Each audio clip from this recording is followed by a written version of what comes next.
আসসালামু আলাইকুম। আশা করছি সবাই ভালো আছেন। আলহামদুলিল্লাহ আমরা বেশ ভালো আছি। দেখতেই পাচ্ছেন নতুন ভিডিও নিয়ে আসছি।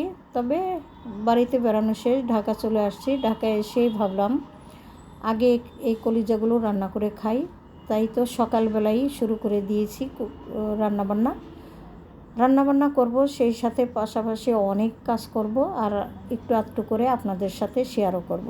তো কি কি কাজ করি দেখতে থাকেন, আশা করছি ভালো লাগবে। শুরুতেই বেশ কিছু কলিজা আমি আসলে অফ ক্যামেরাতে ভিজিয়ে দিয়েছিলাম, কেননা এই কলিজাগুলো ফ্রিজে রেখে খেলে কিন্তু অত বেশি একটা ভালো লাগে না এবং খাওয়া ঠিকও না। যাই হোক, এখানে আমি খুব সুন্দর করে কলিজাগুলো ধুয়ে নিলাম। তারপরে হলো হালকা একটু ভাপ দিয়ে নেব, কেননা ভাপ না দিলে কিন্তু কলিজার ভিতরে যে রক্ত বা ময়লা থাকে সেগুলো চলে ধুয়ে আর কি পরিষ্কার করা সম্ভব না। তো হালকা একটু ভাপ দেওয়ার জন্য আমি হলুদ আর লবণ দিয়েছিলাম। এতে করে কলিজার কালারটা খুব সুন্দর থাকবে এবং লবণগুলো ভিতরে ঢুকতে পারবে। এই তো এখানে আমি অলরেডি রান্না বসিয়ে দিয়েছি। তবে মাংস রান্না করতে যে সব মশলাপাতি লাগে সেই সমস্ত সব কিছুই কিন্তু এখানে আমি দিয়েছি। মুখে আর অত সুন্দর করে বলে দিলাম না। খুব সুন্দর করে কলিজাগুলো আবার নতুন করে ধুয়ে নিয়েছি। তারপরে হলো আমি এখানে একটা আলু কেটে দিয়েছি। তো এখন আমি কলিজা খুব সুন্দর করে কষিয়ে নেব আর সেই সাথে রান্নাটাও শেষ করে নেব। তো অফ ক্যামেরাতে রান্না শেষ হয়ে গেছে এবং সকালের নাস্তা রুটি বানিয়ে কিন্তু খেয়ে নিয়েছি কলিজা ভুনা দিয়ে। ভীষণ ভালো হয়েছিল খেতে। তো সবাই তো খাওয়া দাওয়া করে চলে গিয়েছে আর হুট করে আমার মাথায় চলে আসলো, যেহেতু এখন একটু ফ্রি টাইম আছে, মানে অত ওইভাবে তো দোকানপাটও খুলে নাই বা মানে অফিস আদালত কোনো কিছুই কিন্তু খুলে নাই। তো সেই রকমভাবে কিন্তু কাজকর্ম শুরু হয় নাই। আর বুয়া মানে বাসার বুয়া যারা কাজ করে তারা যেহেতু ছুটিতে বাড়িতে গিয়েছে, এত তাড়াতাড়ি ওনারাও আসবে না। আর আমার যে বাসার বুয়া উনি বলেই গিয়েছে যে বেশ কতদিন এবার বাড়িতে থাকবে। তো থাকুক, আমার কোনো সমস্যা নাই। কেননা উনি না থাকলেও আমার অত বেশি একটা অসুবিধা হয় না, কেননা উনি কাজ সুন্দর করে না। আর আমি এই সুযোগে হলো আমার বাসাটাকে ডিপ ক্লিন করে নিব সম্পূর্ণ। তো আজকে ভাবছি রান্নাঘরটাই শুরুতে ডিপ ক্লিন করব, যেহেতু সকালবেলা রান্নাবান্না করে নিয়েছি। তো অত বেশি রান্নাবান্নার ঝামেলাও নেই এবং খাওয়া দাওয়ারও ঝামেলা নেই। যাই হোক, এখানে আমি শুরুতেই কিন্তু বেশ কিছু জালি ধুয়ে পরিষ্কার করে নিলাম। এই জালিগুলো আমার আরও আগেই ধোয়া উচিত ছিল, কিন্তু আমি আসলে ধুইতে পারি নাই যে কোনো একটা কারণে বা কাজের চাপে। তো আজকে হলো জালিগুলো খুব সুন্দর করে ধুয়ে পরিষ্কার করে নিলাম। আর পাশাপাশি একটা জগ ছিল, এটা ছিল শোকেজের ভিতরে। তবে শোকেজ ভিতরে কিন্তু দেখলাম যে জগটা একটু ময়লা হয়ে গেছে, তাই নামিয়ে এনে খুব সুন্দর করে পরিষ্কার করে নিলাম। কেননা যখন আমি ওই ঈদ উপলক্ষে 2টা ফিরনি সেট কিনেছি, সেইগুলো একটু গুছিয়ে রাখতে গিয়ে কিন্তু এই জগটা আমার চোখে পড়ে গেল। আর ওইভাবে আমি নামিয়ে এনে খুব সুন্দর করে ধুয়ে পরিষ্কার করে নিলাম। এই তো দেখতে দেখতে আমার কিন্তু খুব সুন্দর করে জালিগুলো ধুয়ে পরিষ্কার করা হয়ে গেছে। আর হাতের কাছে সব জিনিসই কিন্তু একটু অপরিষ্কার থাকলে নিজের কাছে ভালো লাগে না। তাই তো হাঁটতে বইতে সমস্ত সব কিছুই কিন্তু আমি পরিষ্কার করে রাখার চেষ্টা করি। যাই হোক, আমি তো আমার মতো করে খুব সুন্দর করে পরিষ্কার করে নিলাম। আর বুয়াদের দিয়ে যদি এই সমস্ত কাজ করাইতে যাই, ওনারা হলো মানে বাধা ধরার সময়, তো সেই অল্প সময়ের ভিতরে এত সুন্দর করে কিন্তু পরিষ্কার করে দিয়ে যায় না। ওনাদেরকে দিয়ে করানো আর না করানো একই সমান। ওনাদের নিজেদের যে দায়িত্বের কাজ সেইগুলোই ঠিকঠাকভাবে করে না, আর তো বাড়তি কাজের কোনো প্রশ্নই ওঠে না। তো যাই হোক, এই যে দেখতেই পাচ্ছেন 2টা ঝুড়ি আছে। এই ঝুড়িগুলো কিন্তু আমার আরও 2-1টা আছে, তবে এই ঝুড়িগুলো আমি আসলে ব্যবহার করি না। এই ঝুড়ির ভিতরে আমার ছোটো ছেলে কলম বা বিভিন্ন রকমের কিছু রেখে থাকে, তো ওর রুমের ভিতরে এগুলো থাকে। তো আজকে ভাবলাম এই ঝুড়িটা একটু অপরিষ্কার হয়ে গেছিলো, পরিষ্কার করে দিই। আর সেই সাথে হলো মাজা ঘষা শুরু করে দিয়েছি, কেননা কিচেন রুমটা আজকে খুব সুন্দর করে পরিষ্কার করে নিব। রান্নাবান্না করতেই থাকি আর বুয়াদের দিয়ে মাঝে মধ্যে একটু পরিষ্কার করিয়ে নেই, তবে মনের মতো করে আসলে হয় না। আর আমিও সময় করে এই কাজটা করছিলাম না, একটু আলসেমি করছিলাম। আজকে ভাবলাম উনি যেহেতু নাই, আমি আমার মনের মতো করে রান্নাঘরটা খুব সুন্দর করে পরিষ্কার করে নেব। তো শুরুতেই দেখতে পেলেন রান্নাঘরের দেয়াল আর সিঙ্ক কিন্তু আমি সাবান দিয়ে কি সুন্দর করে মেজে ঘষে নিচ্ছি। এমন করে কিন্তু একদম ফ্লোর এবং যতটা দেয়াল আছে খুব সুন্দর করে মেজে ঘষে পরিষ্কার করে নিয়েছি আজকে। আসলে রাস্তার পাশে বসেছি একটু ভয় জবর করতে, গাড়ির আওয়াজ কিন্তু এসে পড়ছে। তো সেইগুলো সবাই কিন্তু একটু ক্ষমা সুন্দর দৃষ্টিতেই দেখবেন। এই যে দেখতেই পাচ্ছেন মাজা ঘষা কিন্তু হয়ে গেছে, তারপরেও কিন্তু বোঝা যায় না। আর সাদা কল আমি কিন্তু প্রায় সময় এইভাবে মেজে ঘষে রাখি, তবে আজকে একটু ভালো করে মেজে নিলাম। আর কলটা কিন্তু খুবই সুন্দর হয়ে গেছে, একদম ঝকঝকে তকতকে। যাই হোক, সিঙ্কটাও দেখেন খুবই সুন্দর হয়ে গেছে, কেননা মাঝে মধ্যে এইভাবে কিন্তু মেজে ঘষে পরিষ্কার করে নিতে হয়।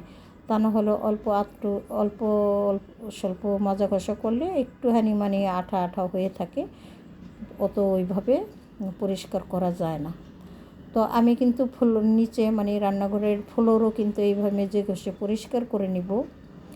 তো ভেবেছিলাম যে সম্পূর্ণটাই আপনাদের সাথে শেয়ার করব। পরবর্তীতে কিন্তু আমি ক্যামেরাটা অফ করে দিয়েছিলাম, আর অফ ক্যামেরাতেই কিন্তু ফ্লোরগুলো এইভাবে সুন্দর করে মেজে ঘষে পরিষ্কার করে নিয়েছি। কেননা অতটা ভিডিও যদি আমি আপনাদের সাথে শেয়ার করতে যাই তাহলে হয়তো অনেক বড় ভিডিও হয়ে যাবে। আর সব কিছু ধুয়ে কিন্তু আমি মানে রান্নাঘরের ওই কাউন্টার টপের উপরে রেখে দিয়েছি। এখন যেহেতু শুকিয়ে গেছে, এগুলো আমি এক এক করে খুব সুন্দর করে গুছিয়ে রাখবো। এখন এই যে তেলের কাতিটা যেখানে ছিল সেখানেই আমি রেখে দিলাম। ময়লার ঝুড়িটাও আমি নামিয়ে নিলাম। যখন ফ্লোর মাজা ঘষা করেছিলাম তখন আমি কিন্তু উপরে উঠিয়ে রেখেছিলাম। পাশাপাশি আমি কিন্তু চুলাও খুব সুন্দর করে মেজে ঘষে নিয়েছি। সেই সাথে যে চুলার মানে লোহার চাকাগুলো সেগুলোও কিন্তু খুব সুন্দর করে ধুয়ে পরিষ্কার করে নিয়েছি। এখন যেহেতু শুকিয়ে গেছে সেগুলো আমি এক এক করে খুব সুন্দর করে বসিয়ে দেব। আর হলো এরপরে আমি অন্য কাজে চলে যাব। তো আজকে হলো রান্নাঘরটা পরিষ্কার করলাম। আগামী কাল অথবা তারপরের দিন আমি আমার সারা ঘর মানে পরিষ্কার করব। তবে আমি কিন্তু সারা ঘরের উপরে মানে ঝুল ঝাড়ু দিয়ে নিয়েছি, এবং খাটের নিচ চিপা চাপা যেখানে জায়গা ছিল সমস্ত সব কিছু আমি কিন্তু ঝাড়া মোছা দিয়েছি। এখন শুধু খুব সুন্দর করে আমার বসে বসে এগুলো ফ্লোরগুলো একটু মুছে নিতে হবে। এই কাজটাই বাকি আছে, এই কাজটা আমি আগামীকালকে অথবা পরশুদিন করে নেব। তো যাই হোক, দেখতে দেখতে আমি কিন্তু সম্পূর্ণ সব কিছু গুছিয়ে নিয়েছি রান্নাঘরের। এখন হলো যে সমস্ত জালিগুলো ধুয়ে নিয়েছিলাম সেগুলো আপনাদের সাথে একটু শেয়ার করব যে ধোয়ার পরে কতটা চকচকে হয়েছে। এই তো দেখতেই পাচ্ছেন, আমি কিন্তু আপনাদের সাথে সম্পূর্ণ রান্নাঘরটা একটু শেয়ার করে দিলাম।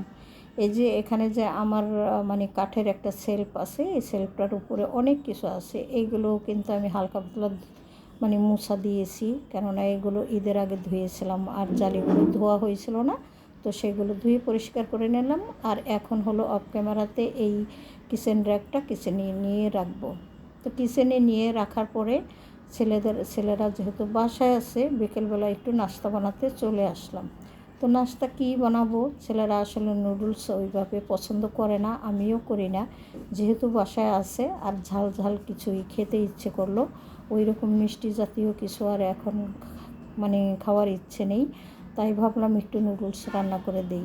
তবে ছেলেরা কিন্তু বিভিন্ন রকমের সবজি বা আলু এই সব দিয়ে যদি নুডলস রান্না করি তো ওরা ওইভাবে পছন্দ করে না। আর অল্প সময়ের ভিতরে একেবারে সিম্পল ওয়েতে আমি কিন্তু নুডলসটা রান্না করে নিলাম। তো ম্যাগি নুডলসের ভিতরে যে মশলাটা থাকে সেই মশলা দিয়েই কিন্তু আমি আজকে নুডলসটা রান্না করে নিলাম। ব্যাস হয়ে গেল আমার নুডলস রান্না 1 মিনিটের ভিতরে। আর দেখতেই পাচ্ছেন আমি যে কোরবানির আগে ফিরনি সেট কিনেছিলাম, ওখান থেকে 3টে বাটি নিয়ে এসেছি। এই বাটিগুলোতে আসলে আজকে নুডলস খাবো। তবে আমার কাছে কিন্তু বাটিগুলো খুব সুন্দর বা ভালোই লাগছে। আর যে কোনো জিনিস বাড়লে মনে হয় যে নিয়ে একদম ঠিকঠাক। তো দেখতেই পাচ্ছেন আমি কিন্তু 3 জনের জন্য নিয়ে নিলাম। বাসাতে আমরা 3 জনই আছি, 2 ছেলে আমি, আর কেউ নেই। তবে 3 মা ছেলেই এখন কিন্তু একসাথে বসে খেয়ে নেব। সাথে একটু শসা কেটে দিয়েছি, কেননা শসা দিয়ে কিন্তু নুডলস খেতে ভীষণ ভালো লাগে। তো টেবিলে এনে ছেলেদেরকে ডাক দিলাম। ওরা কিন্তু ওই যে দেখতেই পাচ্ছেন দরজা কিন্তু লাগানোই আছে, এখনও পর্যন্ত বের হয়ে আসলো না। তো বড় ছেলে এসেছে আর আমি একসাথে তিনজনেই খেয়ে নিলাম। খাওয়া দাওয়া তো শেষ হয়ে গেল, এখন চলে আসলাম এইগুলো ধুয়ে ফেলার জন্য। যেহেতু রান্নাঘরটা আজকে খুব সুন্দর করে পরিষ্কার করে নিয়েছি, তাই তারপরে হচ্ছে চাইছি না এগুলো এখানে জমিয়ে রাখার জন্য, সাথে সাথে ধুয়ে ফেললে বেশি ভালো হয়। আর আমি হলো এইগুলো খুব সুন্দর করে ধুয়ে রেখে দেব। আর বাটিগুলো তো খুব সুন্দর, নাড়াচাড়া করতেও আরাম এবং মানে সব কিছু পরিবেশন করতেও খুব সুন্দর আর কি।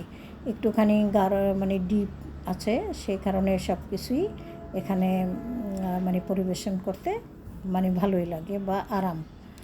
যাই হোক, মেজে ঘষে তো নিলাম, এখন ধুয়ে নিব, তারপরে আমি আপনাদের কাছ থেকে বিদায় নিব। ভিডিওটা হয়তো বা একটু বড় হয়ে গেছে, সবাই ক্ষমা সুন্দর দৃষ্টিতে দেখবেন আর ভিডিওর পাশে থাকবেন, সেই সাথে লাইক কমেন্ট শেয়ার করে দিবেন, সাবস্ক্রাইব করে আমার পাশে থাকবেন। ভুল ত্রুটি হলে ক্ষমা সুন্দর দৃষ্টিতে দেখবেন। আপনাদের কাছ থেকে আমি এখন বিদায় নিয়ে নিই। সবাই ভালো থাকেন, সুস্থ থাকেন। আল্লাহ হাফেজ। আসসালামু আলাইকুম।